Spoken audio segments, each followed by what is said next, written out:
जिल्ह्याची खबरबात या बातमीपत्राचे प्रायोजक आहेत Mac care super speciality hospital Ahmednagar.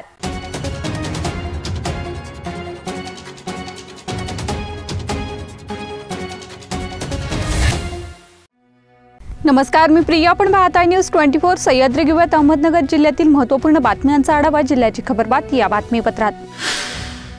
Shiv Sena Uddhav Balasaheb Thackeray गटाचे शिर्डी लोकसभेचे उमेदवार भाऊसाहेब वाकचौरे यांचा उमेदवार अर्ज आज दाखल करण्यात आलाय।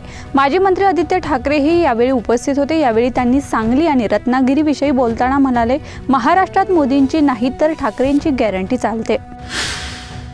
प्रसिद्ध मूर्तिकार रोहिदास राऊत यांनी काल दुपारी बेलापूर रोड गायकवाड वस्तीवर त्यांच्या दुकानात गळफास घेऊन आत्महत्या केली। या प्रकरणी श्रीरामपूर शहर पोलीस ठाण्यात आकस्मिक मृत्यूची नोंद करण्यात आली आहे। रोहिदास राऊत यांच्या नोकरदारांनी काही कामासाठी फोन केला, मात्र ते उचलत नाही म्हणून शेजारील दुकानदारांनी दुकान उघडून पाहिले असता रोहिदास राऊत साडीने गळफास घेतलेल्या स्थितीत आढळून आले। पोलिसांनी पंचनामा करून त्यांचा मृतदेह शवविच्छेदनासाठी पाठवण्यात आला। राहुरी येथील जिल्हा परिषद शाळेतील मुलींची छेडछाड करून त्यांना लज्जा उत्पन्न होईल असे कृत्य केल्याबद्दल प्राथमिक शिक्षकाला अहमदनगर जिल्हा न्यायालयाने दोषी ठरवून 3 वर्ष सश्रम कारावासाची शिक्षा सुनावली। मदन रंगनाथ दिवे असं या आरोपी शिक्षकाचं नाव आहे। या निकालाने जिल्ह्यातील शिक्षक वर्गात खळबळ उडाली आहे। कर्जत तालुक्यातील अनेक गावांमध्ये वादळी वाऱ्यासह झालेल्या पावसाने मोठं नुकसान झाले। रवळगाव येथील विजेचा खांब पडले असून पाटेवाडी येथील घराचे पत्रे उडून गेले आहेत। तसंच केळी, फळबागा, भाजीपाला व चारा पिकांसह मोठं नुकसान झालंय। तसंच जामखेड तालुक्यात वीज पडून काही जनावरंही दगावली आहेत। याबाबत प्रशासनाने तातडीने पंचनामे करून नुकसान भरपाई द्यावी। तसंच गेल्या महिन्यात 30 मार्च रोजी जामखेड तालुक्यात झालेल्या वादळी वाऱ्यामुळे आणि पावसामुळे झालेली नुकसान भरपाई देखील द्यावी अशी मागणी आमदार रोहित पवार यांनी केली आहे। नगर दक्षिण लोकसभा मतदारसंघातील निवडणूक रंगतदार अवस्थेत पोहोचली आहे। भाजपचे उमेदवार विद्यमान खासदार डॉक्टर सुजय विखे पाटील यांनी सलग दुसऱ्या विजयासाठी जोरदार प्रयत्न चालवले आहेत। गावोगावी जाऊन मतदारांशी संपर्क, महायुतीतील पदाधिकारी, कार्यकर्ते यांच्याशी संवाद साधून ते नरेंद्र मोदी यांना पुन्हा पंतप्रधान करण्यासाठी लोकसभेला साथ द्या असं आवाहन करीत आहेत। भेटीगाठी सत्र अंतर्गत विखे पाटील यांनी राळेगण सिद्धी येथील ज्येष्ठ समाजसेवक अण्णा हजारे यांची भेट घेत चर्चा केली आणि आशीर्वाद देखील घेतला। जिल्ह्याची खबरबात या बातमीपत्रात घेऊया छोटीशी विश्रांती। रोखोक पत्रकारिता, निर्भीड बाणा आणि कणखर भूमिका, महाराष्ट्राचा सखा, सत्याचा पाठीराखा, शब्दांचं सामर्थ्य, विश्वसनीयतेची उंची, न्यूज 24 सह्याद्री। विश्रांतीनंतर तुमचं पुन्हा एकदा स्वागत। पाहूयात पुढील बातम्या।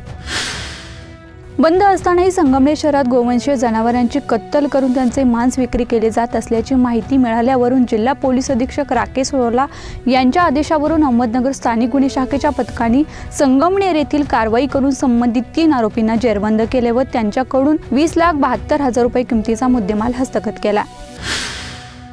श्रीगोंदा तालुक्यातील लिंपणगाव येथील खाजगी मालकीच्या जमिनीवर अतिक्रमण केल्याचा प्रकार समोर आला। या प्रकरणी शेतमालक बाबा माने यांनी दिलेल्या फिर्यादीवरून संतोष माणिक भोंडवे, किरण भिकाजी भोंडवे, प्रवीण सोपान कुरुमकर, बापू कुरुमकर, सागर भिकाजी भोंडवे, प्रशांत संतोष भोंडवे, ताराबाई माणिक भोंडवे, मनीषा संतोष भोंडवे या सर्वांच्या विरोधात श्रीगोंदा पोलीस ठाण्यात गुन्हा दाखल करण्यात आलाय।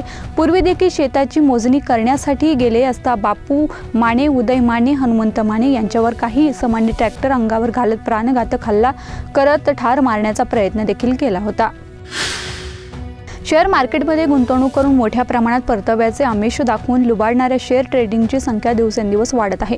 नागरिकांकडून लाखो रुपये जमा करून पोबारा करणाऱ्या शेअर ट्रेडर्स धारकांमुळे अनेक कुटुंब, नागरिक उद्ध्वस्त झाले आहेत। त्यामुळे या सर्व पळून गेलेल्या ट्रेडर्सचा शोध घेऊन त्यांच्याविरुद्ध फसवणुकीचे गुन्हे दाखल करण्याची मागणी करण्यात आली आहे। काल अचानक झालेल्या अवकाळी पावसाने व वादळी वाऱ्याने देशमुखवाडी, कर्जत तालुक्यातील 7 गावांमध्ये फळबागा आणि चारा पिकांचं मोठं नुकसान झालंय।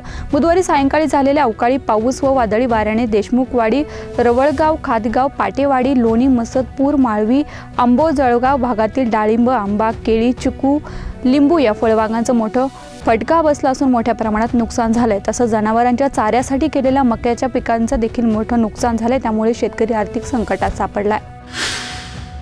श्रीरामपूर शहरातील म्हाडा कॉलनी येथील एका इमारतीच्या 4थ्या मजल्यावरील फ्लॅटमध्ये गॅलरीतून उडी घेऊन एकाने आत्महत्या केल्याची घटना समोर आली आहे। घरामध्ये किरकोळ कारणावरून झालेल्या वादातून परदेशी नावाच्या व्यक्तीने आत्महत्या केली। घटनेत ते गंभीर जखमी झाले। त्यांना उपचारासाठी लोणी येथे दाखल करण्यात आलं होतं। उपचारापूर्वीच त्यांचा मृत्यू झाला। कोणत्या कारणावरून आत्महत्या केली हे अद्यापही समजू शकलेलं नाही। श्रीरामपूर शहर पोलीस ठाण्यात या प्रकरणी गुन्ह्याची नोंद करण्यात आली आहे। जिल्ह्याची खबर बात या बातमीपत्रात इथे संपतो, मात्र तुम्ही पाहत राहा न्यूज 24 सह्याद्री। जिल्ह्याची खबर बात या बातमीपत्राचे प्रायोजक होते mac care super speciality hospital Ahmednagar. शब्दांचं सामर्थ्य, विश्वसनीयतेची उंची, न्यूज 24 सह्याद्री।